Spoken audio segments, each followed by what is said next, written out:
What's going on, everybody? Welcome back to another episode of the All Things Philly podcast, hosted by myself, Ethan Reich. Bit of a later episode today. I had to work all day as something from our school came up. But anyway, it didn't take away from the amazing football that was on display this weekend. Three leagues I really want to get to. But first of all, to get to the Premier League action from this weekend. What a weekend it was.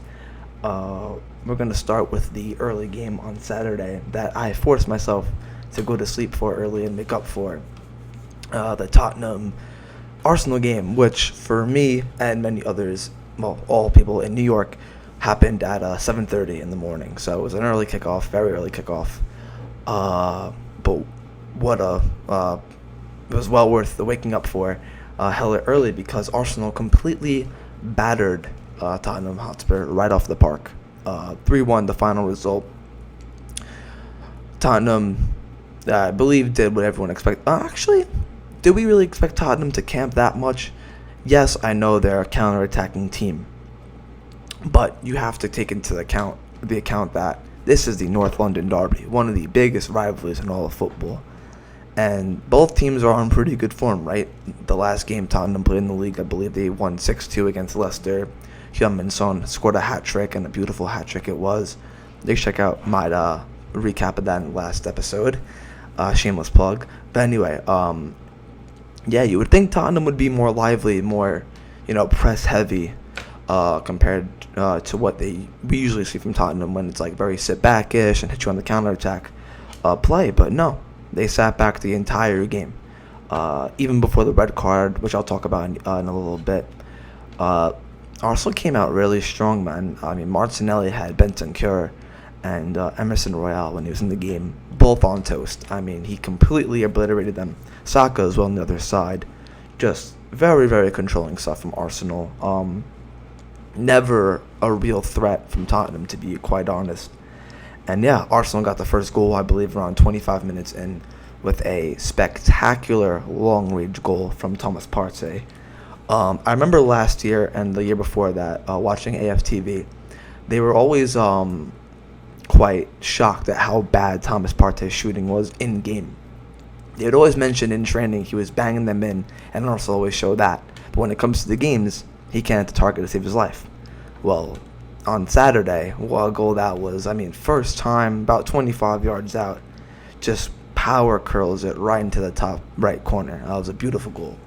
Lloris had absolutely no shot. Even though he could have done better for the goal that I'm going to mention now, Lloris had no shot for the goal from Thomas Partey, and it was brilliant play from them as well. But then, I think it was right on the stroke of halftime, I can't quite remember, Tottenham get like a little undeserved penalty, in my opinion. I mean, it was like a deserved penalty, like it was a penalty, but it was so far against the run of play. Gabriel, the center back for Arsenal, had one lapse in concentration, took out Richarlison, I believe. Clear penalty, no one appealing it, and Kane put it away ruthlessly, and it was 1-1 going into the break, I believe. Other than that, though, like I said, Tottenham did not threat at all.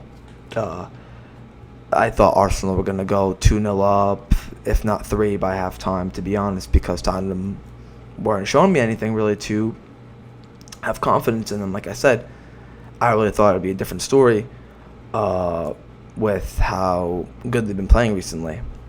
But no, again, just a penalty goal that was, against the run of play. But, I thought that would change the game and really liven Tottenham up and give them a hope that, we could do this. We could come to the Emirates and get a result. Until 4 minutes into the second half. Lloris, who we have to talk about, has been pretty suspect, I'd say, for the last couple of years, if I'm being honest. Just doesn't look as comfortable with the ball and as commanding as he used to. I think he's still a good goalkeeper in terms of like diving and saving the ball. But in terms of like his comfortability with the ball and how he claims his area, I think that's deteriorated quite from his game. Hopefully we see a change in that. But I think Lloris has been pretty suspect recently. And definitely on this Jesus goal, a ball he should have done better with. Has to claim it more. The ball ended up going kind of through the grasp of Lloris, kind of went under him, and Jesus kind of just tapped it in and made it 2-1. After complete, like, it was so deserved and was completely on the run play from Arsenal. Again, just bombed the whole game, dominated it. The goal was coming, and it came from Jesus, their goal scorer, and it's still his record that whenever Gabriel Jesus scores a Premier League goal, he don't lose. And luckily this wasn't a draw, but a win for Arsenal. And finally, the last goal in the game was a great goal from Granit Xhaka, which really just summed up the play for me. Great control midfield by Arsenal.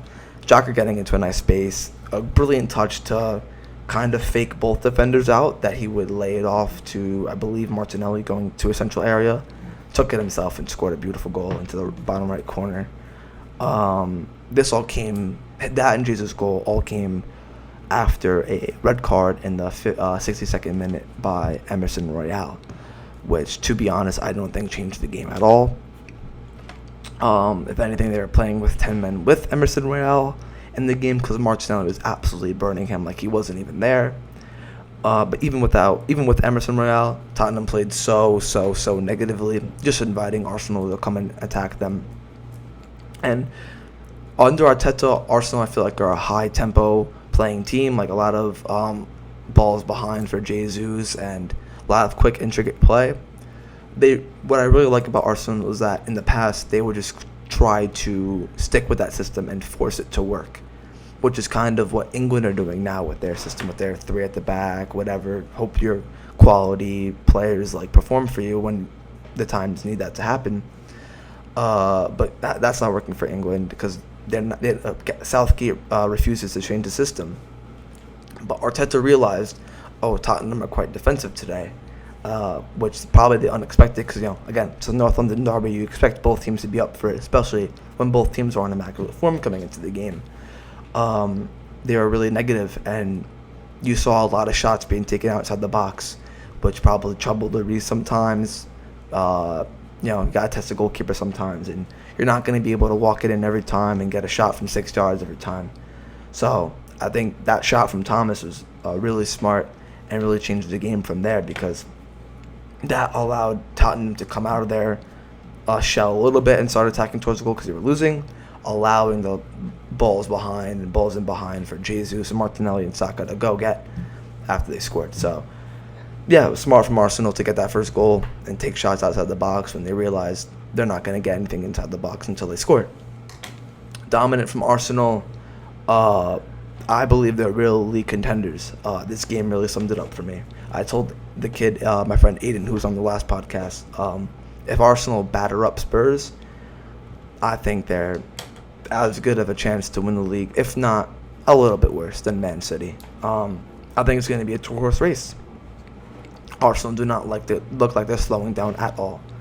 The one time I thought they would slow down is the game after Man United, where they had a really good performance in my opinion, but they got a 3-1 loss, which again was undeserved in my opinion. They did not let that bother them. They kept pushing on, kept playing beautiful stuff, and I believe the game after that was Brentford where they won 4-0. Nothing seems to bother this Arsenal side. They're all young, quality players playing for one manager, and the football you get from them is absolutely insane. So hopefully they can keep this up and challenge City, because no one looks like even close to challenging City. Not even the crosstown rivals in Manchester United, which is the next game I want to get to. The big game today, I believe, is at 9 o'clock a.m. kickoff. City versus Manchester United. And yes, the score is 6-3. But the last 2 goals for me doesn't really count. I think City just switched off and packed it all in. But my God, we're City dominant, especially in that first half. Well, even the second half. But the rout came on the first half. I mean, the first 8 minutes before Foden scored the first goal, I swear to God, I think I saw Man United touch the ball 5 times, and 3 of those times they were just clearing it. They maybe put 2 passes together in a span of 8 minutes. I mean, if you want to talk about Tottenham being negative in a derby, Manchester United had no threat whatsoever going forward in the first half. Not one. I believe, in my opinion, Anthony Martial should start next game. I think he's a better out-and-out technical striker than Marcus Rashford, in my opinion. I thought Martial should have started, and I was kind of blown away when he didn't, because I feel like Rashford is very good getting behind striker, right? But against City, you need good footballers, right? Good technical players. And on his day, I think Marcus Rashford used to be one. I don't think he's like that anymore, just because he's not used in that sense. He's used as a Jamie Vardy type player when Vardy was running the league. One ball behind, use that pace, compose yourself and finish. Maybe beat one defender. When Marcus Rashford played wing, when they had Ronaldo up top, or when they had like Lukaku, we saw a more technical and a more 1v1 and direct Marcus Rashford, where you'd see a bunch of skills and a lot of confidence and composure in his play. I feel like that's gone missing recently, and I feel like you got to give Anthony Martial the start for next game, especially after he got 2 goals today and was an instant impact. And I think he's a better out-and-out technical and composed striker than Rashford, in my opinion. But anyway, let's talk about the City, because that's really what this day is about. Foden with the first goal, made by Haaland. I believe Haaland got 3 goals and maybe 2 or 3 assists. Crazy numbers for a robot. That guy's not human. What that team did to Man United in the first half is nothing short of an abomination. Foden's first goal, very intricate stuff, very quick passing, great ball into the box, and not even an easy finish. It kind of bounced up right before him, but put it in right away. And then Haaland, that second goal from Haaland really was so nice. I mean, he wasn't even making a run, and De Bruyne saw the space behind. I believe it was Varane, just kind of curled it into the space, and Haaland was sliding for it and was on the ground. He wasn't even like in the air still like going for it. He was lunging while sliding on the ground. Somehow got a boot up to the ball and finished in the corner. I just don't know how this guy does it. I think he has 14 or 15 goals in the Premier League alone in 8 games. He has 3 straight Premier League hat-tricks. Ronaldo's record for 3 Premier League hat-tricks came in 232 games. Haaland has done it in 8. Let that sink in for a minute, because everyone was comparing him to Darwin Núñez. Darwin Núñez should go to jail because of how he finessed his way into being compared to Erling Haaland. I don't know who came up with that comparison. Yes, Darwin Núñez is good, but nowhere near as good as Erling Haaland. It's insane what this guy could do single-handedly. Yeah, he has Kevin De Bruyne, Phil Foden, a bunch of help behind him. But we know what this guy could do. He's going to finish a football 10 times out of 10. And he's going to let you know and do it again 10 minutes after, if not 5 minutes after. This guy is ruthless as ever. He's amazing. I know Roy Jennings said he'd score only 15 goals this season. Well, he did in 8 games. And I think he has 2 or 3 in the Champions League, and I think 1 in the Carabao Cup, something like that. I think he's on 17 goals in all competitions in 14, 15 games. Guy's unreal. And he gets assists as well. I think he set up Foden for 2 of his 3 goals.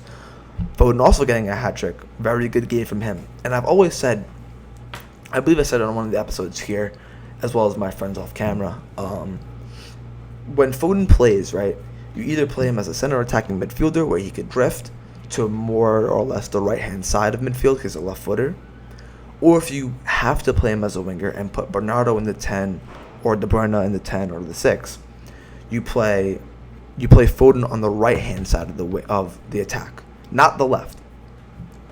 When he plays on the left, anyone in the world will be willing to put a bet that Foden's going to take the ball inside to the middle. He will rarely take the ball down the line and cross it in because he wants to play. He wants to make intricate passes here and there. He's not going to make a move and shoot on his left foot from the left-hand side. He's a left-footed player. He wants to cut in, play a 1-2 with Haaland, make a run toward the goal and shoot and probably score, right? When Pep plays him at left wing, he's more or less of a left midfielder, where he's very isolated, kind of like a Thomas Lemar role at Atletico Madrid. Very much like just a center midfielder on the left hand side of the wing. If that makes sense. Like, it's just very neutral stuff and not really direct from Foden. But what we saw today from Foden was someone willing to get in the box and score goals. His passing play was amazing as well. The runs he made, the confidence he had cutting back onto his left foot, taking the ball down the line. We don't see this at left wing because he's not a left winger. But I think Foden played amazing as well. And another player who deserves high praise, well, the whole City team deserves high praise, but one in particular is Jack Grealish. Dominated, put Dalot on toast. I think Dalot got a yellow card like in a minute 30 seconds anyway for a terrible challenge on Grealish. He was quicker than Dalot, much more agile, much more composed, more direct. He was amazing today. I think he deserves a lot of credit. Yeah, I don't think he scored he didn't score. I don't think he assisted a goal, but he was definitely vital for a lot of the goals Man City got. So he had a really good game as well.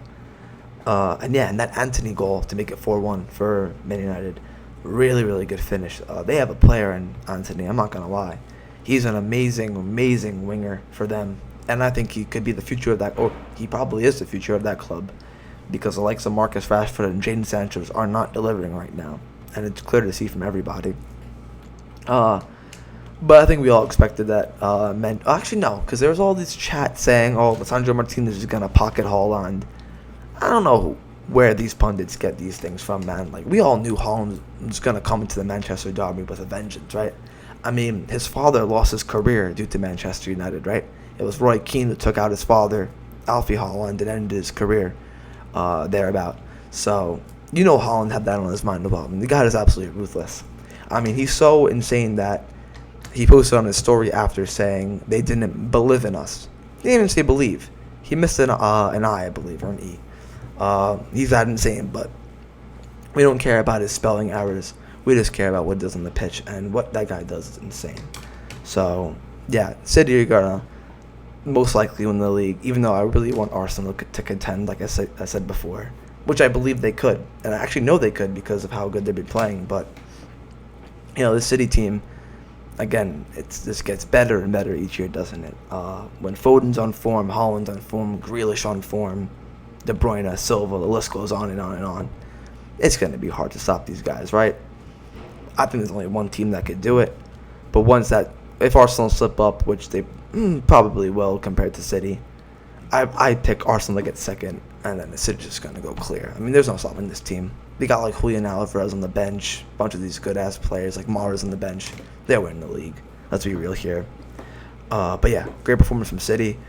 Next game I want to talk about is the Chelsea Palace game, because I am a Chelsea fan, and I was watching this game. We were dominating the first couple minutes, had a couple chances on goal, threatened a lot. But then once Crystal Palace came through, it was a goal for Edouard.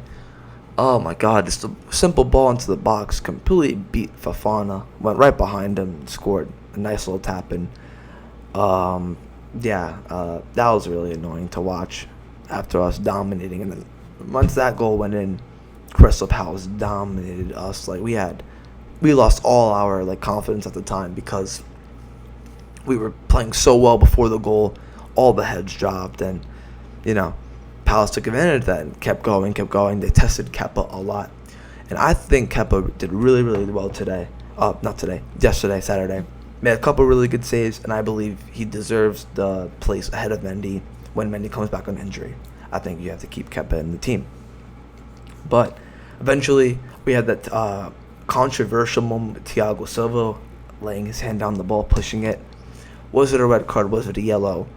Would I understand it if it was a red card? Yeah, I'd understand the decision. But would it be a little premature? Maybe. He wasn't completely through on goal. He was at the halfway line. Fofana probably would have had the pace to catch back up with him. And I mean, it was Jordan Ayew, right? He's not the quickest anymore. So Fofana or Reece James would have probably caught up.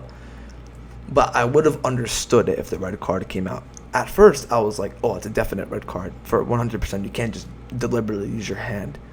But it wasn't a denial of a goal-scoring opportunity. So you got to, use that, put that into account as well.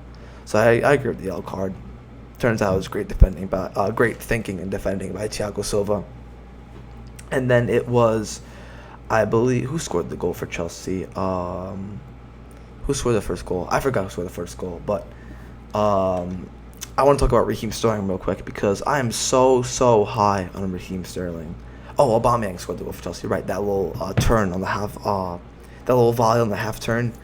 Oh, it was such a good goal, and I'm so happy we signed this guy because he's a good out and out striker, and it's something Chelsea's been calling out for a while. Like, we sold Tammy Abraham, which I stated before is Chelsea's worst mistake they've made in the last couple of years, in my opinion. We don't give Lukaku a chance, really. We didn't really give Timo Werner the best chance at striker, but we finally got a goal-scoring, proven striker in not only the Premier League, but the La Liga and Bundesliga as well. And I think he had a really good game, really good impact, great goal. The goal he scored was such a striker's goal and gave Chelsea the confidence to go on to win the thing. But Raheem Sterling, to me, on his day, this might sound crazy, but I think on his day, Raheem Sterling is one of the best wingers in the world until he has to finish. It's not like his finishing is terrible or his end product is terrible. It's just such an outlier to the rest of his play. His dribbling is an A+. Passing before like the end product, A+. Composure, A+. His agility, A+. His finishing is like a B, maybe B+ sometimes, and his passing in crucial areas is maybe a B+ as well. It just annoys me because this guy could easily score like 15, 20 goals from the wing just because of how many good positions he gets himself into, but he can't finish. He had a good one against Crystal Palace last game where he did so well to get into the box and work a shot, but he hit it quite central to Guaita. But besides that, Sterling is one of our best players at Chelsea. I mean, I said it time and time again. I was a little bit wary of the signing at first because of how out of form he was at City, but he's hit the mark at Chelsea since the first game. Like, he's been amazing. So it's good to see him on form because, like I said, one of the best wingers in the world, in my opinion, until you get to the final product. But hopefully he can work on that and score maybe 10, 15 goals this season for Chelsea. We need him to. And then Conor Gallagher, the ex-Crystal Palace loanee or loan player from last year and their player of the year, scores a 90th minute winner and his first goal for Chelsea away at the place he played last year. I mean, you just can't write that stuff, can you? Something only God would have written down in his little script for how the weekend was going to go. But yeah, we got 3 points. Graham Potter's first game in the Premier League for Chelsea. Graham Potter's first win. So a good result for Chelsea. We played pretty well, I feel, except for that little spell after we conceded the goal. I feel like I said, we lost a bit of confidence, lost our heads. But once we got that goal from Aubameyang, resumed how we played in the first 20 minutes, and then all was good from there. We eventually got the goal to win. So that was really nice to see as well. But Graham Potter's former team, Brighton, came up against Liverpool away at Anfield and managed to get a 3-3 draw. This was a game I should have been watching instead of the Chelsea one because, god damn, was it filled with action. Leandro Trossard scoring a hat-trick. Firmino, I think, scored 2 goals, and I forgot who got the third. But, yeah, great game from Brighton. And what's the coach's name? De Zerbi, something like that. A great start. Welbeck looks like a really, really good player again. But late career Welbeck looking really good. And I've been hearing things on like Sky Sports and Rory Jennings' YouTube channel that he deserves a trip to Qatar for the World Cup.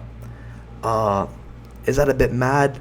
Maybe, but maybe he probably wouldn't play, obviously. But he has the experience, and he's probably a good player to bring on when it's late in the game and you need something, because he's a big provider of the Brighton goals. He gets a lot of assists, sets up a lot of the chances for people like Trossard and Caicedo, and not only assists them like directly, but makes a space for Trossard to run into by dragging the defender across.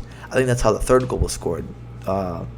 Welbeck ran across, left it for Trossard, and Trossard finished it well. So, that Brighton team could surprise a couple people, and it definitely has done under Potter. So hopefully they could continue to surprise people as well under De Zerbi. But Liverpool, man, when will they get their a win. Like, it's been so long. It feels like just the Liverpool of old, I guess, are non-existent anymore. Like, is it the Klopp seventh year syndrome, or is it just Liverpool performing badly, or Liverpool tired after 7 years of constant pressure and high tempo play?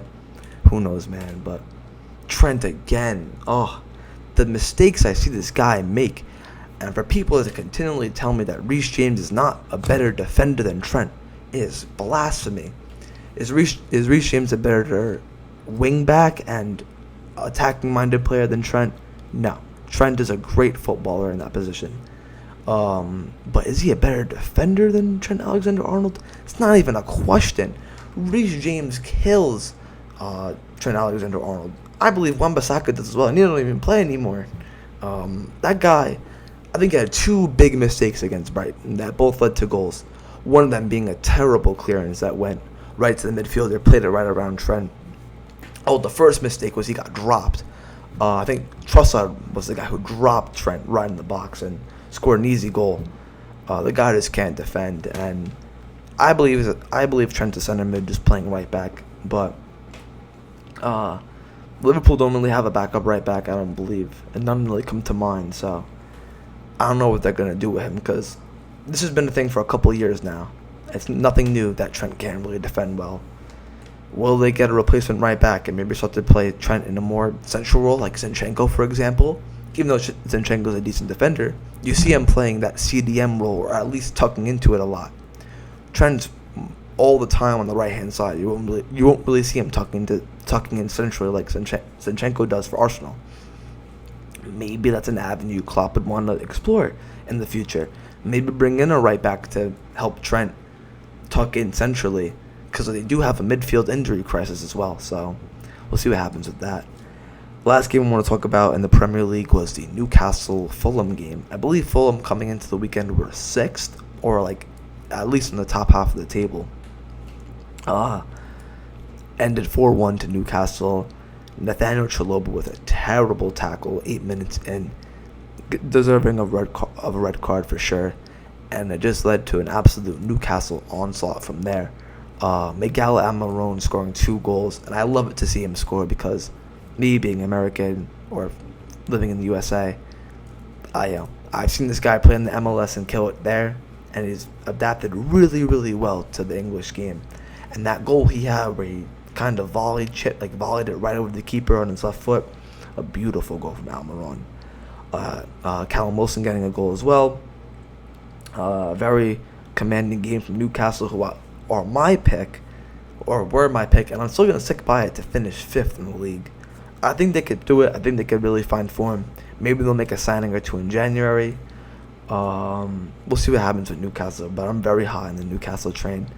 I love seeing them play. They should have got the win against Liverpool. Probably should have won against City earlier on in the year as well. So that's another 4 points they should have. Yeah, I love Newcastle, man. Watching them play now with this new ownership and the real resurrected fan base that they have. It's fun seeing them play, man. A lot of energy. La Liga, Real Madrid drew today, 1-1. Meaning Barcelona go top of the table for the first time since 2020, because they beat, I believe, I forgot who they beat, to be honest, but Lewandowski, that goal, oh my god. Fati, who, I don't know, has been, I say disregarded of late due to like the emergence of Pedri, Gavi, and Vinny. People have forgotten about Ansu Fati, but he's been developing fast again. Like, since that injury, he's been on the money. Beautiful play on the wing to feed in Lewandowski, cuts it back on his right foot at a really, really tight angle, and finds a way to curl it in the bottom right corner. I mean, it was a beautiful goal that I wouldn't say only Robert Lewandowski could score, because Prime Suarez is scoring that too, and maybe President Suarez as well. But what a goal from Lewandowski. But Barcelona did look a little shaky in defense, I can't lie. But we do know they have a lot of injury problems. Like, I believe Araujo is out for them, which is a big one. But yeah, a really, really good performance offensively by Barcelona. And yeah, they can maybe go on to win the league. Who knows? They're playing really well. Madrid, dropped points for the first time after winning, I believe, 9 straight in the league or 8 straight. So we'll see what happens in La Liga. I'm sure there'll be more to come. It's been a great league to watch so far. And another league that I'm really starting to get back into again is the Serie A, because of this team, AC Milan, and more importantly, Rafael Leao. This guy was labeled as maybe a flop signing, an amateur at best. He came for a lot of money, maybe not under the right coach. Wasn't really playing too well, inconsistent at times. But what a player he's been recently. The goal that really stood out to me was his final goal against Empoli, where it was like the 90th minute +2. Gets the ball and just sprints full on like it's the 3rd minute, and he has fresh legs. I mean, he's played the whole game, and it just looks like he doesn't tire out and just scores a beautiful chip goal over the keeper. AC Milan are on form, man, and that guy Rafael Leao is a player to watch out for in the World Cup. Because I think Portugal might have the best attack of the whole World Cup. So when he's on form, I think AC Milan's on form. So Serie A's looking good. Not only for AC Milan, you got Roma as well. Dybala scoring against Inter Milan. Chris Smalling with a beautiful header. Inter had a lot of chances, but Roma looked a really good side. Well coached under Mourinho. And then you got the Napoli-Torino game where Kvaratskhelia, I think it's how you pronounce it. Again, another goal from him. Goal machine from the left-hand side of midfield. I mean, he's amazing. They look good as well. So Serie A popping off this year. Starting to get into it. I like it because it's so close to the top, and such a top team like Juve are 7th place, I believe, at the moment, even though they won today against Bologna 3-0. It's good to see tight races for the win, because obviously you want to see to expect the unexpected in football, right? You don't want to see know from week 1 that Man City is going to win the league, which they most likely will. I mean, it's nice to know that Arsenal could contend for the Premier League, but we all know Man City will probably end up winning it. I couldn't tell you who's going to win La Liga or Serie A at the moment, and Bundesliga, to be fair, because Bayern don't look the same in the league as well. So, a really good weekend for football, as usual and as recent, to be honest. Champions League coming up this weekend. I think a couple big games going on this week on Wednesday and Tuesday. I'll have a video out for that as well. But until then, I'll see you guys later. Have a good day, everyone. Catch y'all in peace.